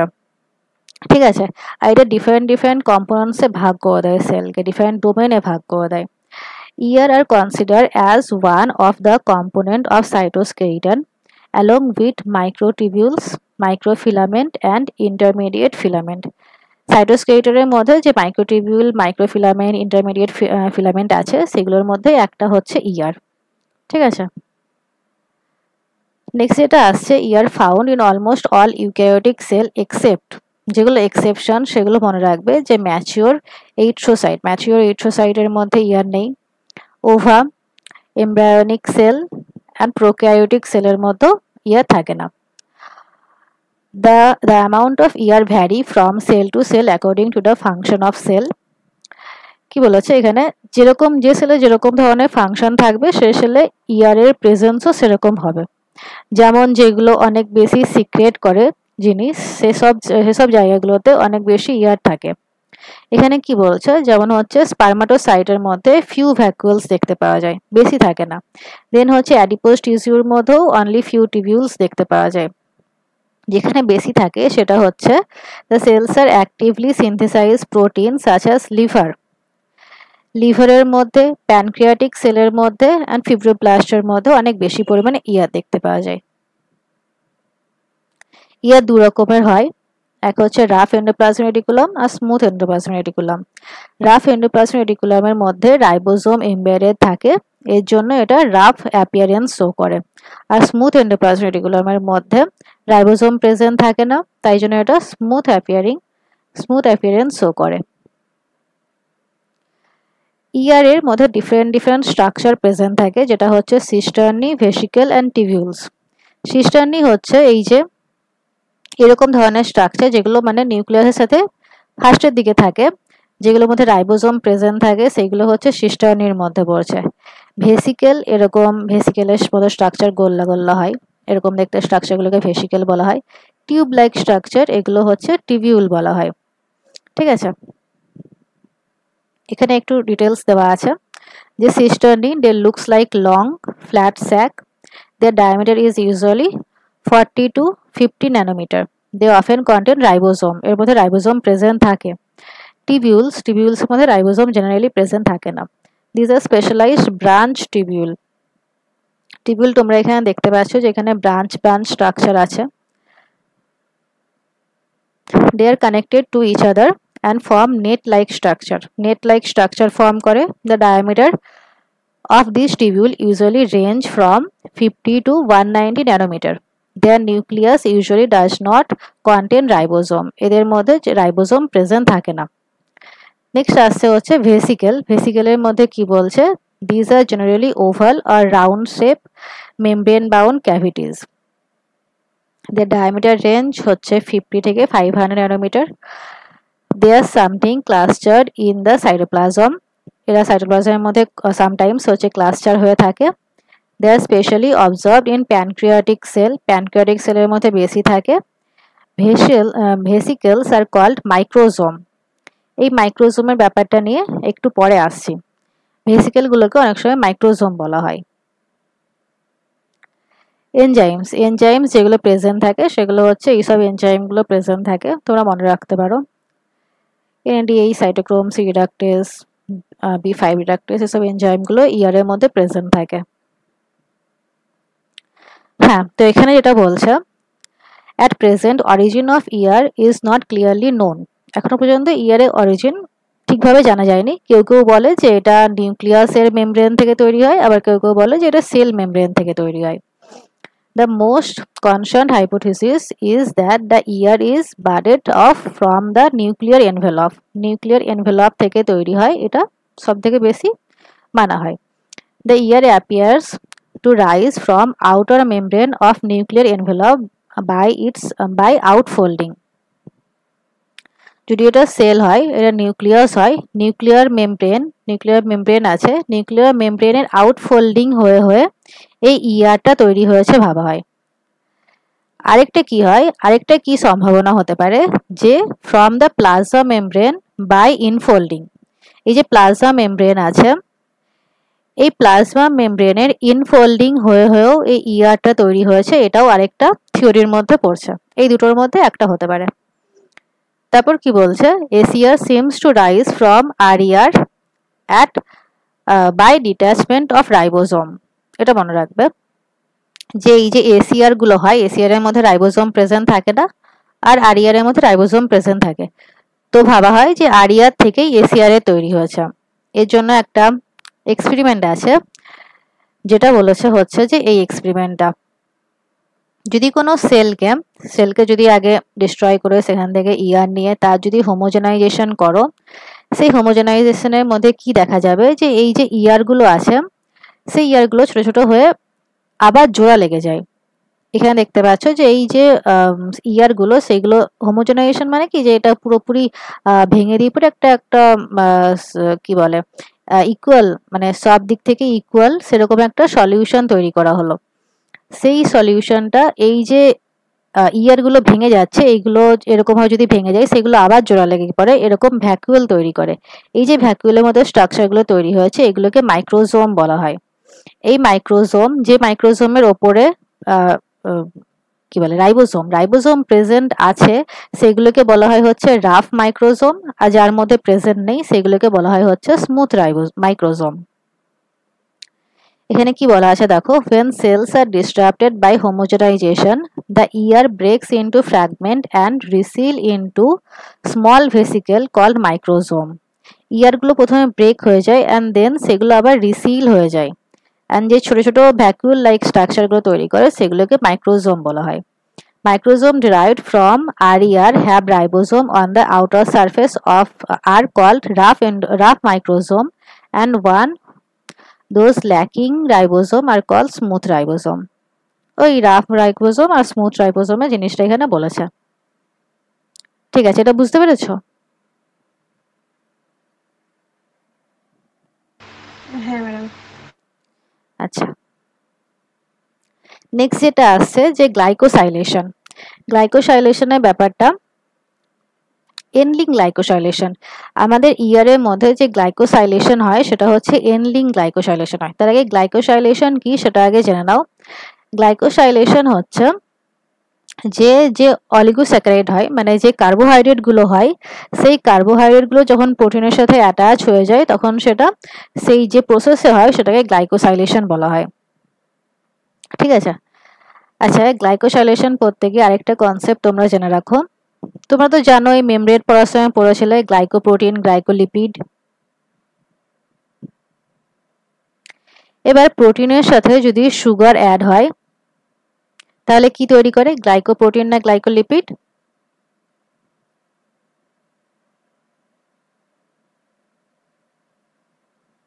গ্লাইকোপ্রোটিন।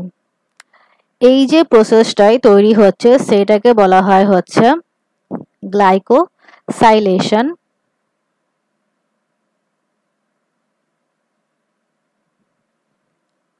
Of protein. আর যদি প্রোটিনের সাথে প্রোটিন তো একবার হলো,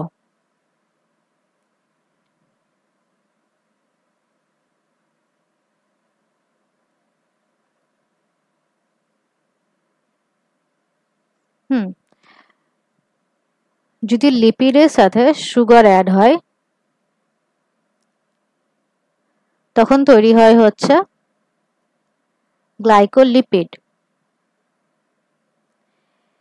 এটা যে তৈরি হলো এটাকে বলা হয় হচ্ছে গ্লাইকোসিডেশন।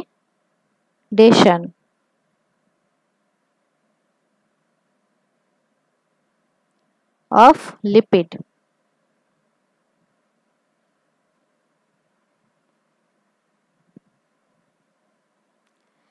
এখানে গ্লাইকোসাইলেশন বলছে, এখানে গ্লাইকোসাইডেশন বলছে। গ্লাইকোসাইলেশন কোনটা গ্লাইকোসাইডেশন কোনটা এটা মনে রাখবে। আমি যেরকম ভাবে মনে রাখতাম সেটা হচ্ছে এখানে ডি প্রেজেন্ট আছে আর এই লিপিডেও ডি প্রেজেন্ট আছে। এটা একটা সিমিলারিটি আছে দুটোর মধ্যে, তো যেখানে ডি আছে সেখানে ডি হবে। আচ্ছা, গ্লাইকোসাইলেশন যদি আসি, গ্লাইকোসাইলেশন দু রকম হয়। একটা হচ্ছে এন লিঙ্কড গ্লাইকোসাইলেশন আর একটা হচ্ছে ও লিঙ্কড গ্লাইকোসাইলেশন।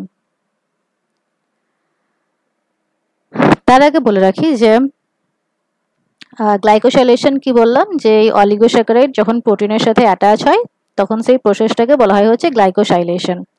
এবার প্রোটিনের সাথে র্যান্ডমলি যে কোনোভাবে এই যে সুগারগুলো এগুলো অ্যাটাচ হতে পারে না, একটা স্পেসিফিক সাইটেই অ্যাটাচ হয়। ঠিক আছে। এবার তার উপর ডিপেন্ড করে যেখানে অ্যাটাচ হবে তার উপর ডিপেন্ড করে এটাকে দুই ভাগে ভাগ করা হয়েছে।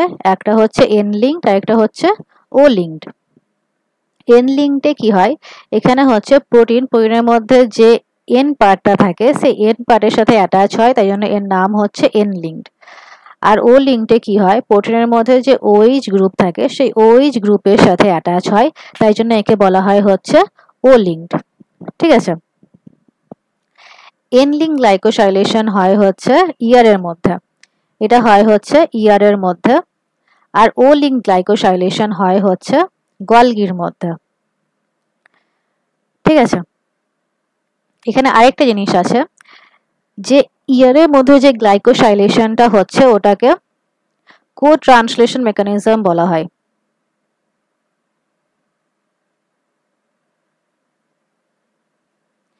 কো ট্রান্সলেশন মেকানিজম বলা হয়, আর গলগির মধ্যে যে গ্লাইকোসাইলেশন হচ্ছে সেটা হচ্ছে পোস্ট ট্রান্সলেশন মেকানিজম বলা হয়।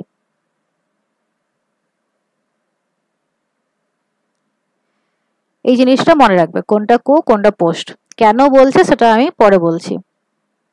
দেখা যাক কি বলছে, যে glycosylation is an important modification to eukaryotic protein because the added sugar residues are often used as molecular flags or recognition signals to other cells.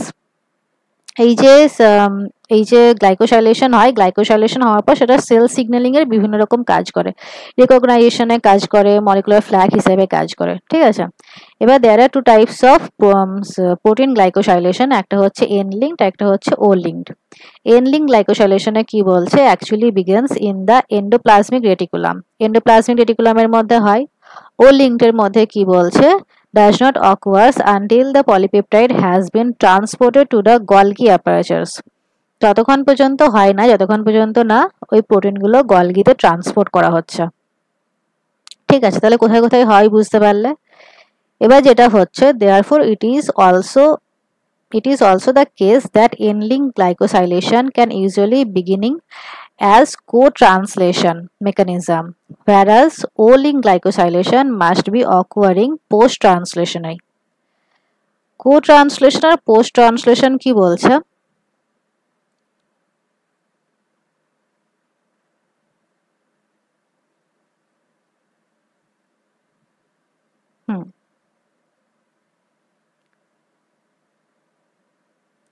এখানে যেটা আমরা পড়েছিলাম, এর মধ্যে হচ্ছে এন লিঙ্ক গ্লাইকোসাইলেশন আর গলগির মধ্যে হচ্ছে ও লিঙ্ক গ্লাইকোসাইলেশন, এটাকে বলা হয় হচ্ছে কো ট্রান্সলেশন, আর এটাকে বলা হয় হচ্ছে পোস্ট। এবার কো ট্রান্সলেশন কেন বলছে, এখানে যে তোমার প্রোটিন সিনথেসিস হচ্ছে, সেই প্রোটিন সিনথেসিস হওয়ার পর সেটা ডাইরেক্টলি এর মধ্যে প্রবেশ করে পরেই এই এন লিঙ্ক গ্লাইকোসাইলেশন হয়ে যাচ্ছে, তাই জন্য এটা কো ট্রান্সলেশন বলছে। কো ট্রান্সলেশন মানে হচ্ছে সাথে সাথেই হয়ে যাচ্ছে এই মডিফিকেশনটা। আর এটাকে পোস্ট মানে হচ্ছে পরে হচ্ছে, সেটা কেন বলছে, কারণ কি এটা এখানে এর মধ্যে আসার সময় এটার কোনো মানে ও লিঙ্কড গ্লাইকোসাইলেশন হয় না, এটা তারপর এরকম হয় ভেসিকেল হয়ে বাইরে বেরায়, এদিকে যায়, তারপর গলগির মধ্যে ঢোকে, তারপর এর মডিফিকেশন হয় যেটা হচ্ছে ও লিঙ্কড, তাই জন্য এটাকে পোস্ট ট্রান্সলেশনাল মডিফিকেশন বলছে। ঠিক আছে, কারো কোনো প্রবলেম আছে?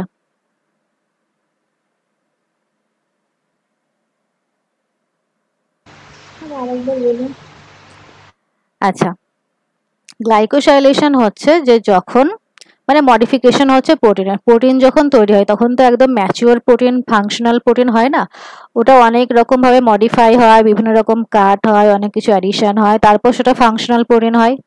তো এইগুলো হচ্ছে এই ফাংশনাল প্রোটিন তৈরি করারই কিছু কিছু স্টেপ, যার মধ্যে একটা পড়ছে গ্লাইকোসাইলেশন। গ্লাইকোসাইলেশন মানে সেই প্রোটিনের সাথে তোমার কার্বোহাইড্রেট অ্যাড হয়ে যাবে, তখন সেটা গ্লাইকোসাইলেশন বলবে। এবার কার্বোহাইড্রেট তো যে কোনো জায়গায় অ্যাড হয়ে যেতে পারে না, যেটা প্রোটিন আছে, প্রোটিন কি অ্যামিনো অ্যাসিড দিয়ে তৈরি, এই অ্যামিনো অ্যাসিডের মধ্যে কি থাকে, একদিকে COOH থাকে আর একদিকে NH3 থাকে। এই যে যখন এই প্রোটিন COOH মানে এই OH-টার সাথে অ্যাটাচ হবে, তখন তাকে বলবো হচ্ছে ও লিঙ্কড। লিঙ্ক পাচ্ছ? যখন এই OH এর সাথে অ্যাটাচ হবে তখন তাকে বলা হয় হচ্ছে ও লিঙ্ক গ্লাইকোসাইলেশন, আর যখন এই N এর সাথে অ্যাটাচ হবে তখন সেটাকে বলা হয় হচ্ছে এন লিঙ্ক গ্লাইকোসাইলেশন। ঠিক আছে, তাহলে এন লিঙ্কড আর ও লিঙ্কড হলো। এবার এ লিঙ্কড কে আরেকটা জিনিস বলছে, সেটা হচ্ছে কো ট্রান্সলেশন, কারণ কি এটা সঙ্গে সঙ্গে এটা যখন এখানে যদি ইয়ারের মেমব্রেনের মধ্যে প্রোটিনটা সিনথেসিস হচ্ছে, সেটা সঙ্গে সঙ্গে ইয়ারের মধ্যে প্রবেশ করে তার মডিফিকেশন স্টার্ট হয়ে যাচ্ছে, তাই জন্য একে কো ট্রান্সলেশনাল মডিফিকেশন বলছে। আর এখানে ও লিঙ্কের ব্যাপারে কি হচ্ছে, যে ও এত দূর ট্রাভেল করে পরে আসছে গলগির মধ্যে, দেন তার মডিফিকেশন হচ্ছে, তাই জন্য একে পোস্ট ট্রান্সলেশনাল মডিফিকেশন বলছে। ঠিক আছে?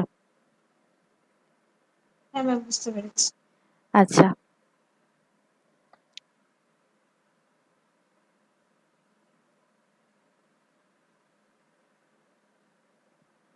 আচ্ছা তাহলে এটা বুঝলে। আর এখান থেকে এই জিনিসটা মনে রাখবে যে কোথায় গ্লাইকোসাইলেশন হয় আর কোথায় গ্লাইকোসাইডেশন হয়।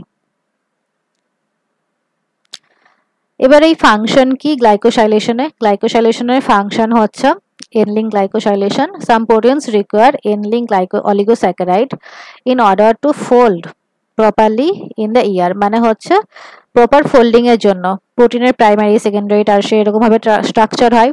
সেই ম্যাচিউরড প্রোটিন বা ফাংশনাল প্রোটিনের প্রপার ফোল্ডিং এর জন্য এই গ্লাইকোসাইলেশনের দরকার পড়ে। নেক্সট আসছে হচ্ছে স্টেবিলিটি। প্রোটিন নর্মালি যদি ঘুরে বেড়ায় এরকম সেলের মধ্যে, তাহলে সেটা বিভিন্ন রকম প্রোটিয়েজ থাকে সেলের মধ্যে, যেটা তাকে কেটে ফেলে দিতে পারে। তো এই যে স্টেবিলিটি, সেই প্রোটিয়েজ যেসব জায়গাগুলোতে কাট করে সেসব জায়গাগুলোতে যদি এরা বাইন্ড করে যায়, তাহলে প্রোটিয়েজ সেখানে অ্যাক্টিভেট হতে পারে না, মানে কাজ করতে পারে না। তো সেই জন্য N-link oligosaccharides confirm stability on the secreted glycoprotein. গ্লাইকোপ্রোটিনের স্টেবিলিটি প্রোভাইড করে কায়ের থেকে? প্রোটিয়েজ থেকে। Oligosaccharide on certain glycoproteins play a role in cell adhesion. আমরা পড়েছিলাম সেই গ্লাইকোক্যালিক্স সেলের বাইরে অনেক কার্বোহাইড্রেট থাকে প্রোটিনের সাথে অ্যাটাচ, সেই সব গ্লাইকোক্যালিক্সে কি থাকে? অ্যাডিশনের কাজ করে। তো এখান থেকে বুঝতে পারছো যে অ্যাডিশনে কাজ করতে পারছে এই N-link glycosylation. Oligosaccharide present on glycoproteins also serves as antigen. বিভিন্ন অ্যান্টিজেন হিসেবেও এটা কাজ করতে পারে। ঠিক আছে? বিভিন্ন সেলের উপর যদি এগুলো প্রেজেন্ট থাকে, সেটা অ্যান্টিজেন হিসেবে শো করে ইমিউনো সেলের কাছে, তো অ্যান্টিজেন হিসেবেও কাজ করতে পারে। নেক্সট যেটা ফাংশন আছে, আচ্ছা তোমাদের টাইম তো হয়ে গেছে, একটু পড়িয়ে দিই, ফাংশনগুলো হয়ে গেলেই হয়ে যাবে। ফাংশনে যেটা বলছে সেটা হচ্ছে যে ইয়ারে ফাংশন, ইয়ারে জেনারেল ফাংশন যদি বলি, মেকানিক্যাল সাপোর্ট দেয়, যেরকম সাইটোস্কেলিটন সাপোর্ট দেয় সেরকম মেকানিক্যাল সাপোর্ট দেয়। সারফেস এরিয়া ফর কেমিক্যাল রিয়াকশনের surface area ER. Intercellular transport system, ট্রান্সপোর্টও দেখলে বিভিন্ন রকম প্রোটিনের ট্রান্সপোর্ট হয়, বিভিন্ন রকম আদার মলিকুলেরও ট্রান্সপোর্ট হয়।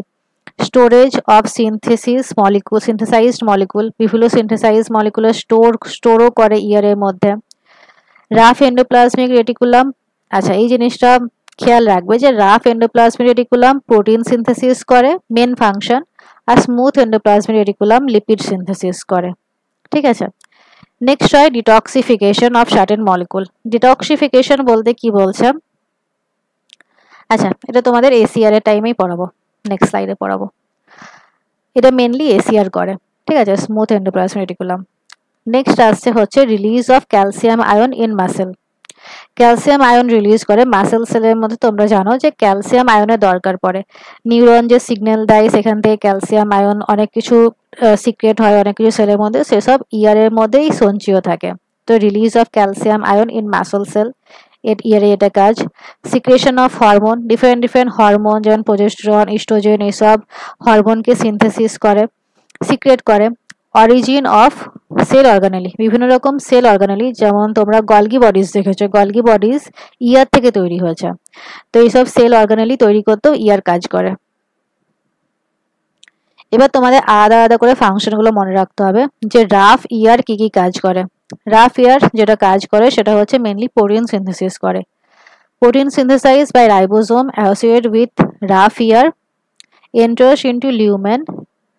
তাহলে যেগুলো হচ্ছে সিনথেসিস হয় রাইবোসোম, সেটা হচ্ছে লিউমেনের মধ্যে এন্টার করে। In the lumen the rough ER 5 principal modification of protein occurs before the reach of the final destination. ইয়ারের মধ্যে 5 রকমের মেন মডিফিকেশন হয়, যেগুলো কি বলছে, 1 নাম্বার বলছে addition and processing of carbohydrate, N-link গ্লাইকোসাইলেশন হয়। Formation of disulphide bond formation হয় প্রোটিনের মধ্যে, প্রোটিনের প্রপার ফোল্ডিং হয়, স্পেসিফিক প্রোটিওলাইটিক ক্লিভেজ হয়, তারপর হচ্ছে অ্যাসেম্বলি ইনটু প্রোটিনের ডিফারেন্ট অ্যাসেম্বলি হয়। এরকম ভাবে প্রোটিনের ধীরে ধীরে ম্যাচুরেশন দেখা যায় ইয়ারের মধ্যে, রাফ ইয়ারের মধ্যে। নেক্সট কি বলছে, স্মুথ ইয়ারের মধ্যে কি কাজ আছে, সেটা হচ্ছে লিপিড বায়োসিনথেসিস করে। বিভিন্ন রকমের লিপিড, যেমন ফসফোলিপিড, আদার্স লিপিডের পার্ট, বিভিন্ন রকম হরমোন, সেগুলো সব বায়োসিনথেসিস করছে। ডিটক্সিফিকেশন কি বলছে, যদি কোনো সেল এটা কি করে, যে ইয়ার গুলো কি করে, যে কোনো যদি সেলের মধ্যে কোনো টক্সিক কোনো সাবস্টেন্স থাকে সেটাকে সেলের বাইরে বার করে দেয়। যেমন যদি কোনো তোমার ধরো ফিভার হয়েছে, যদি তুমি কোনো মেডিসিন কনজিউম করেছো, এবার সেই মেডিসিনের সব পার্টটা তো তোমার শরীরে কাজে লাগতে পারে না, কিছু কিছু টক্সিক পার্ট থাকে, সেই টক্সিক পার্টগুলো আমাদের সেল থেকে বাইরে বার করা খুবই দরকার। তো সেই সব টক্সিক পার্ট এই এন্ডোপ্লাজমিক রেটিকুলামের মাধ্যমে সেল থেকে ধীরে ধীরে বাইরে বেরিয়ে যায়। ঠিক আছে, আরেকটা যেটা আছে যে অ্যালকোহলকেও এরা সেল থেকে বাইরে বার করে দেয়। তো যারা বেশি পরিমাণে অ্যালকোহল কনজিউম করে তাদের এই ইয়ার অনেক বেশি অ্যাক্টিভ থাকে। এবার যারা বেশি পরিমাণে অ্যালকোহল কনজিউম করছে তাদের ইয়ার অ্যাক্টিভ, মানে তারা খুব ইজিলি যে কোনো জিনিস আসছে সেলের মধ্যে সেটাকে সেল থেকে বাইরে বার করে দেয়। এবার যখন মেডিসিন কনজিউম করে সেসব পার্সন, তাদের মেডিসিনও তাদের খুব তাড়াতাড়ি সেল থেকে বাইরে বেরিয়ে যায়, তাদের মেডিসিন কি অত বেশি কাজ করে না। তাহলে অ্যালকোহল কনজিউম করার জন্য ইয়ার বেশি অ্যাক্টিভ হয়ে যায় এবং তাদের ডিটক্সিফিকেশন রেটটাও অনেক বেশি ইনক্রিজ হয়ে যায়। ঠিক আছে, তারপর হচ্ছে ক্যালসিয়াম রেগুলেশন, ওই যে মাসেল সেলের মধ্যে এখানে এরকম ভাবে ক্যালসিয়াম প্রেজেন্ট থাকে ইয়ারের মধ্যে। সেই ক্যালসিয়ামের সিগন্যাল আসলে সেই ক্যালসিয়াম বাইরে রিলিজ হয়, সিগন্যাল স্টপ হয়ে গেলে সেই ক্যালসিয়াম আবার ভেতরে চলে যায়। এইসব জিনিসগুলো স্মুথ ইয়ারের মধ্যে হয়। আচ্ছা ঠিক আছে, এতদূরই থাকলো। তোমাদের কারো কোনো প্রবলেম আছে?